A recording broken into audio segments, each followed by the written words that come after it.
বিসমিল্লাহ ওয়াসসালাতু ওয়াসসালামু আলা রাসূলিল্লাহ ওয়া বা'দু। প্রিয় বন্ধুগণ, আমাদের কোর্সের শেষ ক্লাসটি, আমরা এর আগের ক্লাসটিতে 12 নম্বর হাদিস মুনাফিকের চিহ্নর শিরোনামের হাদিসটির তর্জমা শেষ করেছি। বর্ণনাকারীর পরিচয় হচ্ছে তিনি আবু হুরায়রা, এটা তার উপনাম। তার মূল নাম আব্দুর রহমান, তার বাবার নাম সাখর, এজন্য তাকে বলা হয়েছে আব্দুর রহমান বিন সাখর। আর দাওসি, তারা দাওস কবিলায় জন্ম নেওয়ার কারণে তাদেরকে দাওসি বলা হয়। খাইবারের বছর 7ম হিজরিতে তিনি ইসলাম গ্রহণ করেন। আল্লাহ রসুল সাল্লাল্লাহু আলাইহি ওয়াসাল্লাম ইহুদিদের বিরুদ্ধে একটি যুদ্ধ পরিচালনা করেছিলেন, সেটার নাম হলো খাইবার ইয়াহুদ জাইসু মোহাম্মদ সৌফা ইয়াউদ। এখনও কিছু কিছু মুজাহিদ বাহিনীরা পাকিস্তানের যারা রয়েছেন তারা এই স্লোগানটা দিয়ে থাকেন, যেহেতু তারা হারাকাতুল জিহাদের সাথে সম্পৃক্ত সেজন্য। অথচ তাদের অনেকেরই কাফেরদের যারা মুহারেব, যারা মা বোনদের ইজ্জত লুটে নিচ্ছে এবং মুসলমানদেরকে তং করছে, তাদের বিরুদ্ধে তারা ফরজে কেফায়া হিসেবে যুদ্ধ করছেন। এজন্য তাদের এইগুলোকে ইসলাম সাপোর্ট করেছে, কারণ তারা কাফেরদের বিরুদ্ধে নির্যাতিত মুসলিমদের পক্ষে যুদ্ধ করছে। সেই জন্য অবশ্য এক আলেমে অত্যন্ত সুন্দরভাবে সেজন্য লিখেছেন, লিমাযা লা নুজাহিদু ফি পাকিস্তান ওয়ালিমা নুজাহিদু ফি কাশ্মীর। এই কথাটা ওনারা বলেছেন কেন? এই জন্য বলেছেন যে ফাইন্না মাসিয়াত উলাতিল উমুর ওয়াল খুরুজ আলাইহিম আকবার মাফসাদাতিন ফিল ইসলাম ওয়াল মুসলিমিন। মুসলিমদের ক্ষেত্রে এবং ইসলামের ক্ষেত্রে মুসলিম রাষ্ট্রপ্রধানদের মানে সরকারের বিরুদ্ধাচরণ করা, ইভেন তাদের বিরুদ্ধে বিদ্রোহ ঘোষণা করা হলো আফসাদা আযাম মুফসাদা ওমিন আলামাতিল খাওয়ারিজ। কাফেরদের মধ্যে তারা নয়, মুসলিমদের ভিতরে বুগাত, অতিরঞ্জনকারী, তারা এই মানে মুসলিম সরকারের বিরুদ্ধাচরণ ও তাদের বিরুদ্ধে বিদ্রোহ ঘোষণা করে থাকে। এই জন্যই উনি লেখক লিখেছেন, লিমাযা লা নুজাহিদু ফি পাকিস্তান ওয়ালিমা নুজাহিদু ফি কাশ্মীর। পৃথক পৃথক দুটা বই দুজনে লিখেছেন এইভাবে যে আমরা নুজাহিদু ফি কাশ্মীর, আমরা কাশ্মীরে কেন জিহাদ করি। ফাইনাল কুফারা বাযুহুম ফিহিম মুহারিবুন, ওখানে কিছু কাফের আছে যারা মুহারেব, মুসলমানদেরকে নির্যাতন করে, মুসলমানদেরকে অত্যাচার করে, মুসলমানদের ঘর বাড়ি দখল করে নেয়, মুসলমানদের মা বিটির সাথে আকাম করে। সেজন্য সেখানে আমরা ফরজে কিফায়া হিসেবে জিহাদ করি। ইজা তাওয়াফারাত ফিহে শুরুত আল জিহাদ, যদি জিহাদ বৈধ হওয়ার ক্ষেত্রে যে শর্তগুলি পাওয়া যায়, সে শর্তগুলি আমরা পাই, তাহলে আমরা জিহাদ করি। এভাবে লিখেছেন। ঠিক আছে, তো যা হোক, বিষয়টা ছিল এটাই যে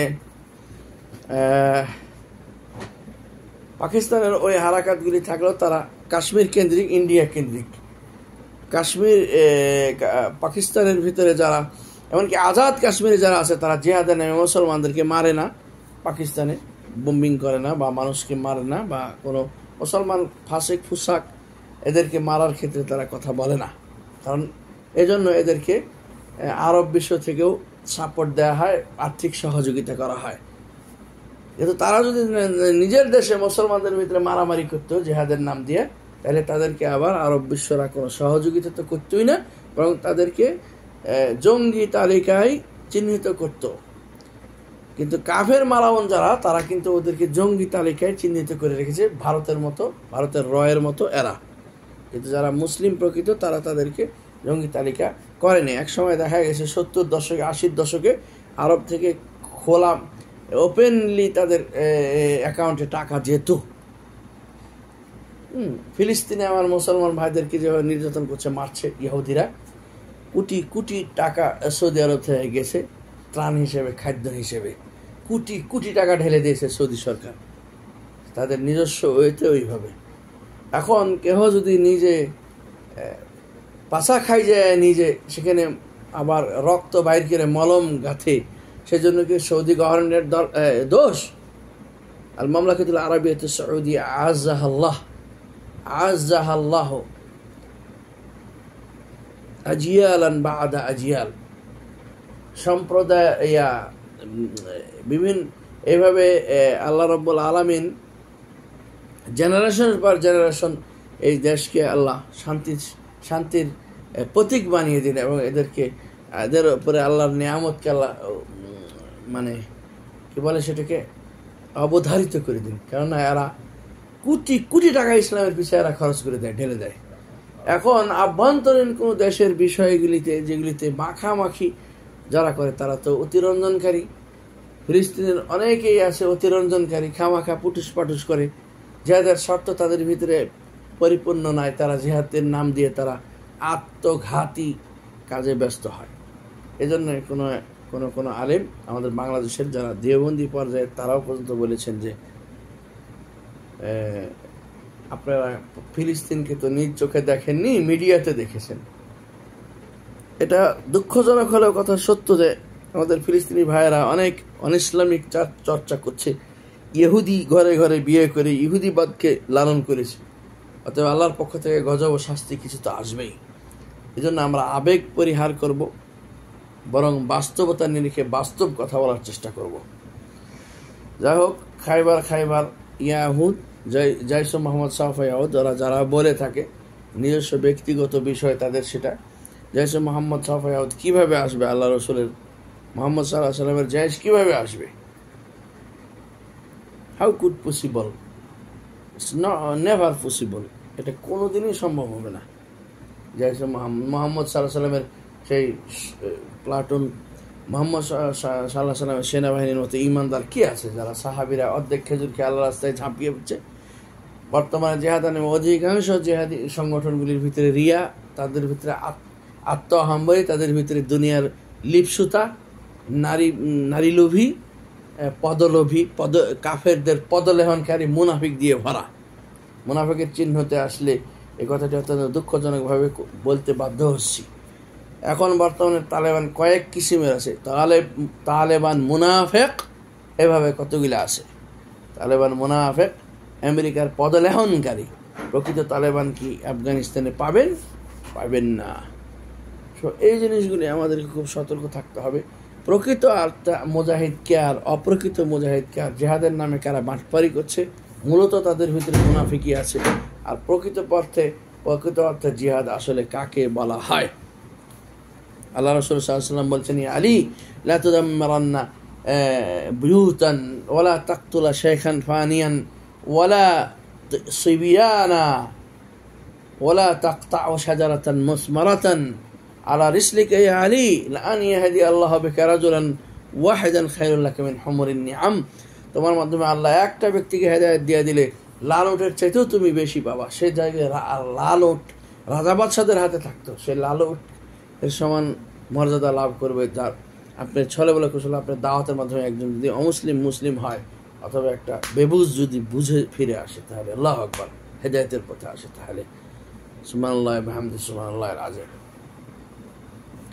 এখন দেখেন এখানে যা বলা হচ্ছে, এনার কথাটা আমরা বারংবার পড়েছি, আবু হুরায়রার পরিচয়, এই জন্য বারবার পড়তে যাচ্ছি না। হাদিসের সার সংক্ষেপ হলো, মুসলমানকে হাদিস বর্ণিত স্বভাবসজ্জিত হওয়া থেকে সতর্ক করা হয়েছে, কারণ এসব স্বভাব বাস্তব নিফাক পর্যন্ত পৌঁছায়, অর্থাৎ কুটিলতা মুনাফিক পর্যন্ত পৌঁছায়। এখানে শাআলাবার ঘটনা দ্বারা ব্যাপারটি আরও পরিষ্কার হয়। তার সম্পর্কে মহান আল্লাহ তাবারক ওয়া তাআলা বলেন, ফাআকাবাহুম নিফাকান ফি কুলুবিহিম ইলা ইয়াউমি ইয়ালকাউনাহু বিমা আখলাফুল্লাহ মা ওয়া'আদুহু ওয়া বিমা কানু ইয়াকযিবুন, সূরাতুত তাওবা। তারপর এরই পরিণতিতে তাদের অন্তরে কপটতা স্থান করে নিয়েছে, সেদিন পর্যন্ত যেদিন তারা তার সাথে গিয়ে মিলবে, এজন্য যে তারা আল্লাহর সাথে কি কৃত ওয়াদা লঙ্ঘন করেছিল এর জন্য যে তারা মিথ্যা কথা বলতো। সূরা আত-তাওবা ৭৭ নম্বর আয়াত। প্রিয় বন্ধুগণ, তার মিথ্যাচরণ ও ওয়াদা খেলাফি তাকে কুফর পর্যন্ত পৌঁছে দেয় শাহলাবাকে। সুতরাং হাদিস অবিমিশ্র নিফাক কুটিলতা পর্যন্ত পৌঁছে দেয় এমন সহসজ্জিত হওয়া থেকে সতর্ক করে। নির্দেশনা: নিকৃষ্ট চরিত্র ও চরিত্রহীন, যেমন মিথ্যা কথা বলা, খেয়ানত, ওয়াদা খেলাফি করা ইত্যাদির সাথে লড়াই করা ইসলামের মহত্বের অন্তর্গত। 2. নিফাক থেকে সতর্ক থাকা, কেননা তা আল্লাহর নিকট কুফর চেয়েও বড়। 3. মুনাফিকদের কোনো গুণের সাথে গুণান্বিত না হওয়া। 4. যে ব্যক্তি মুনাফিকদের গুণে গুণান্বিত হবে সে আল্লাহর নিকটেও ঘৃণা এবং মানুষের নিকটেও ঘৃণ্য। 5. মুমিনদের গুণের মধ্যে এটা রয়েছে যে যখন সে কথা বলে মিথ্যা বলে না, ওয়াদা করলে ভঙ্গ করে না, তার নিকট আমানত রাখা হলে তা খেয়ানত করে না। প্রিয় বন্ধুগণ, আমাদের শেষ হাদিসটি হচ্ছে 12তম দর্শে হালাওয়াতুল ঈমান, ঈমানের স্বাদ পাওয়ার কথা। আনাস ইবনে মালিক রাদিয়াল্লাহু আনহু আনিন নবী সাল্লাল্লাহু আলাইহি ওয়াসাল্লাম ক্বালা সালাসুন মান কুন্না ফিহি ওয়াজাদা হালাওয়াতাল ঈমান আন ইয়াকুনা আল্লাহু ওয়া রাসূলুহু আহাব্বা ইলাইহি মিম্মা সিওয়াহুমা ওয়া আন ইউহিব্বাল মারআ লা ইউহিব্বুহু ইল্লা লিল্লাহ ওয়া আন ইয়াকরাহা আন ইয়াউদা ফিল কুফরি কামা ইয়াকরাহু আন ইউকযাফা ফিন নারি। রাওয়াহুল বুখারী। আনাস বিন মালিক রাদিয়াল্লাহু বর্ণিত, আল্লাহর নবী সাল্লাল্লাহু আলাইহি ওয়াসাল্লাম বলেন, যার মধ্যে 3টি গুণ বৈশিষ্ট্য আছে, 3টি বৈশিষ্ট্য বিদ্যমান আছে, সে ঈমানের স্বাদ পেয়েছে। 1. আল্লাহ ও তার রাসূল অন্য সব কিছুর চেয়ে তার নিকটে অধিকতর প্রিয় হতে হবে। 2. আল্লাহর সন্তুষ্টির জন্য সে কোনো ব্যক্তিকে ভালোবাসে এবং সে কুফুরির দিকে ফিরে যেতে এরও অপছন্দ করেন, যেমন আগুনে নিক্ষিপ্ত হওয়াকে সে অপছন্দ করেন। হাদিস বর্ণনাকারী আনাস বিন মালিক রাদিয়াল্লাহু আনহু আল্লাহর নবী সাল্লাল্লাহু আলাইহি সাল্লামের খাদেম ছিলেন। তিনি অনেক হাদিস বর্ণনা করেছেন। 92 হিজরিতে তিনি মৃত্যুবরণ করেন। সুবহানাল্লাহ, অনেক দীর্ঘ লম্বা হায়াত তিনি পেয়েছিলেন। প্রিয় বন্ধুরা, হাদিসের সারসংক্ষেপে অর্থ: হাদিসে মুমিনের ঈমানের প্রতি আল্লাহর আগ্রহের উপমা মিষ্টান্ন বস্তুর সাথে দেওয়া হয়েছে এবং তার অবিচ্ছেদ্য দিকটি সাব্যস্ত করে তার সাথে সম্পৃক্ত করা হয়েছে এবং এতে সুস্থ ও অসুস্থর ঘটনার দিক ইশারা রয়েছে। কেননা পিত্ত প্রকোপভুক্ত রোগী মধুর স্বাদ তিক্ত পায়, পক্ষান্তরে সুস্থ ব্যক্তি মধুর প্রাকৃতিক স্বাদ উপলব্ধি করে। যখনই সুস্থতা কোনো কমতি আসে তখনই স্বাদও কমে যায়। ঈমানের প্রতি আগ্রহকে মিষ্টত্ব দ্বারা তাবির ব্যাখ্যা করা হয়েছে। মহান আল্লাহ নিম্নের বাণীতে ঈমানের উপমা বৃক্ষের সাথে দিয়েছেন। যে নিম্নের বাণীটি হচ্ছে: আলাম তারা কাইফা দারাবাল্লাহু মাসালান কালিমাতান তাইয়্যিবাতান কাশারাতিন তাইয়্যিবাতিন আসলুহা সাবিতুন ওয়া রাওয়া ফিস সামা। তুমি কি লক্ষ্য করো না, আল্লাহ তাআলা উপমা বর্ণনা করেছেন পবিত্র বাক্য হলো পবিত্র বৃক্ষের মতো, তার শিকড় মজুদ, আকাশে উত্থিত। সূরা ইব্রাহিম 24 নম্বর আয়াত। কালেমা থেকে এখানে কালেমাতুল ইখলাস বোঝানো হয়েছে। বৃক্ষ ঈমানের জড়, ওর শাখা প্রশাখাগুলি আদেশ মানা ও নিষেধ থেকে বিরত থাকা, ওর পাতা মুমিনের সৎকর্ম, ওর ফল আনুগত্যের কাজও ফলের মিষ্টত্ব ফল পাড়া এবং গর্বিত পূর্ণতা ফল থেকে যাওয়া এবং গর্বিত পূর্ণতা ফল থেকে পাওয়া, ফল পেকে যাওয়া এবং গর্বিত পূর্ণতা বলা হচ্ছে ফল পেকে যাওয়া, আর তখনই মিষ্টত্ব প্রকাশ পায়। অর্থাৎ ফল যখন পেকে যায় তখনই কিন্তু ফলটা মিষ্টি হয়। আম মনে করেন পেকেছে তখনই কিন্তু মিষ্টি হয়েছে, ওটা কিন্তু কাঁচা খাবেন তখন কিন্তু আপনাকে টক লাগবে, টক লাগবে। আল্লাহু আকবার। এই জন্য আপনি যখন ঈমানের পরিপূর্ণতা আসবে তখনই আপনি ঈমানের স্বাদটা পাবেন, পাকা ঈমান আপনি পেয়েছেন। নির্দেশনা: মা ইস্তাফাতু মিন হাযাল হাদিস, আল্লাহ ও তার নবী সাল্লাল্লাহু আলাইহি ওয়াসাল্লামের মহব্বত সকল সৃষ্টির মহব্বতের উপর রাখা ওয়াজিব। 2. আল্লাহ ও তার নবী সাল্লাল্লাহু আলাইহি ওয়াসাল্লামের নাফরমানি করে অন্যের আনুগত্য করা নিষেধ। 3. আল্লাহর সন্তুষ্টির জন্য মুসলমান ভাতাকে ভালোবাসা ঈমানের পূর্ণতার অন্তর্ভুক্ত। 4. মুসলমান যেন কুফরের দিকে ফিরে যেতে এরূপ অপছন্দ করে যেরূপ জাহান্নামে নিক্ষিপ্ত হতে অপছন্দ করে। 5. যার মধ্যে উক্ত গুণাবলী হবে সে আত্মিক ও আন্তরিক শান্তি উপলব্ধি করবে। এর মাধ্যমে আমাদের 48তম কোর্সটির সিলেবাস আমরা পরিপূর্ণ করলাম। আলহামদুলিল্লাহিল্লাযী বিনি'মাতিহি তাতিম্মুস সালিহাত। বিজা খাতামনা আল মানহাজ بالدورة بالدورة 48 48